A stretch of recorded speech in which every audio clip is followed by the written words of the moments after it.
Hey, what's up guys? FastJakeDeLuca here with another gameplay breakdown, this time on Hijacked.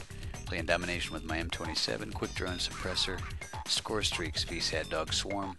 When I say gameplay, this is not going to be what you're used to. It's not going to be a nuclear 100 plus or Dogs and Swarm. It's going to be more like what an average player looks like when breaking their gameplay down to try to bridge the gap between where an average player plays and where an average player wants to play. This is episode 10 of Bridging the Gap, and I said this was not going to be a Dogs and Swarm like you're used to seeing, and it's really not. It's not going to be what you're used to seeing in a Dogs and Swarm. It is my first Swarm, and here's something I started doing, was anticipating where they're going to be. Right there, they usually head glitch. He wasn't even in view yet, and I was able to pick him off. But I usually will throw my tactical to the left here towards the sauna huts, and I always throw my tactical to the sauna huts, and then I head glitch the other side because most people go inside those sauna huts, and that's where my teammates are going to meet everybody. So I'm watching for the other guy that's going to kind of come unnoticed. Right here they're taking the B dom, and I don't throw that necessarily to kill him, but what I do is it's going to injure them on that and then push them the other way, which is exactly what he does. I get a little lucky because he got out faster than I thought he would, but that gives me the opportunity to cap it twice as long as I cannot get killed by that guy head glitching. And so now I'm getting, and I get real lucky there too. I was already injured. Flak Jacket helped me on that. Pre-aim, pre-fire. I got out 4 bullets before I actually could have shot him. So 2 caps, couple kills on the flag, and had my VSAT in. This was my first swarm. I did the orbital dog swarm on purpose. That's kind of like the the first big kill streaks, and as you can see, I still can't get that VSAT. I thought the guy was upstairs and he was down, but that was actually a horrible aim. Let's look at that. Look at how much I spray. It's a spray and pray pattern, but it's very close. It's not good aim, but it's like approximate aim, but it still felt a little like spray and pray. Here, this is what I used to do. This guy gave away his position by shooting at somebody, past an open line of sight, so I was able to see his bullets. Now look over to the right. I've got somebody spawning in that aisleway, in that hallway right there. So I come over to see him, and my gun covers up his head. I get very lucky there. Somebody's hunter killer comes and gets him. So I think in this you'll see that I do things right, I do things wrong, and then I get very lucky a few times. I skipped some time here. Our team was pushing their spawn so hard that I knew, and there I get my dogs, I knew that if I kept pushing up with them, that they were going to quit out. I already had my VSAT. I knew I was going to be able to get my dogs. I was hoping to get my swarm, but I knew if we pushed up hard, they were going to start quitting out. Now this looked a little campy, but I had a guy up in the center, and there's my swarm. I had a guy up in the center shooting down there, and usually what they're going to do is they're going to, one of them, he's going to be shooting around, and one of them's going to sneak up and get up that ladder and take him out. So I know that's what people want to do. Again, behavioral thing. So I pick up 2 people there, and then epic fail. Let's look at that again. Check out this awesome aim.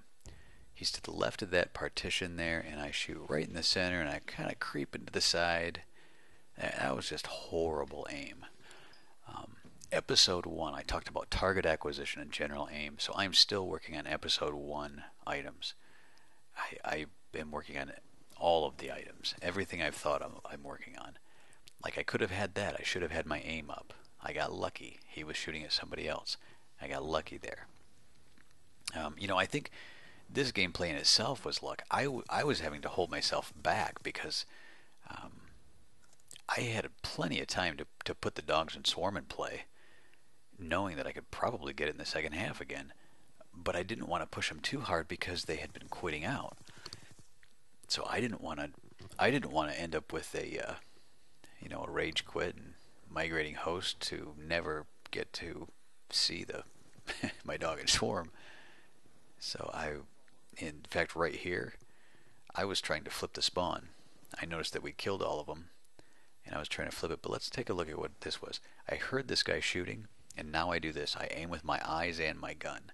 And now I'm going to anticipate where he's coming through. See, I pulled it over ahead of time. I knew he wasn't going to swing wide around there. He was going to try to keep cover. So I kept my aim close to where I thought he was going to be.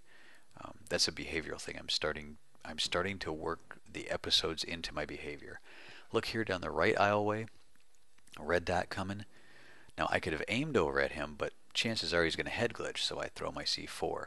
Another thing that I picked up, you know, I've been practicing that. A lot of that came on raid in that center area where you've got the, you know, about chest high walls around that center area, and that's very effective to throw your C4. You see there we've only got 2 guys left. So this is going to be super slow play right here. We're going to cap our flag. I don't even have to throw my tactical because I know those 2 guys aren't going to be pushing up too hard. I still wait for the head glitch though. But cap that, and then I just sit for a while. So I waited for their team to fill in. Our team was still pushing their spawn pretty hard. I waited for their team to fill in, and actually we were pushing so hard that they started spawning in the middle and on the other side. So I called my dogs in. I figured what I did was I let the team fill up, and then I let the team, you know, get some play in. I didn't want to see 6 players on their team and then call them in right away. I wanted to give them a chance to get into the game before I did it, hoping that they would stay longer. So I give the dogs a little bit of a chance. I didn't want to do dogs and swarm at the same time, only because, again, I didn't want them all to rage quit. I wanted to, you know, see it through, and I knew that I was going to be close to another VSAT, which is right there, came through, and I knew that I was close. I could probably get a double out of this. I knew after I got the first one how aggressive our team was and how aggressive their team wasn't. You know, my teammates and I played. It was like we were playing, you know, very well together. And why that guy couldn't kill me, I don't know. I was horrible aim again. I just got lucky. You know, I guess he was just, I was better than him at that point, or he was confused or something. I don't know. But so their team basically played into our team. We played very well together. They played very similar together, but not very well together. They played very passive. In fact, I was so worried. Watch this. I'm going to get down. I got my dogs, and I was like, well, you know what? I'm the furthest up. If I keep pressing their spawn, my team's just going to come up and trap them again. So I wanted to let them get through. I got my dogs. I didn't want them to rage quit, so I got my dogs. I let them come through. Here I am, one kill from the swarm again, or a couple of assists as it turns out. And you know, I was so worried about managing the score streaks and managing the clock and managing the opponents rage quitting or not. I didn't even really get a chance to realize, hey, I did it. This is what my main objective was. My main objective was to be able to be somebody who could get the VSAT dogs and swarm. And my first time was a double, which tells you, number one, how well my teammates and I played together, but also how poorly the other team did. And when you come, I've spawned into games like this before, and it's tough. It's horrible to spawn into a game like this and stay. But hopefully you like the gameplay. I don't know what to say about getting this or what's next. I got a lot of ideas, but if you like it, hit a like. If you want to see more, hit subscribe. Leave me comments. Let me know. Let me know if it helped you. I got some tweets and stuff about people getting helped and people getting their first score streaks and stuff. So there's the score, 40-2. Until next time, here's to bridging the gap.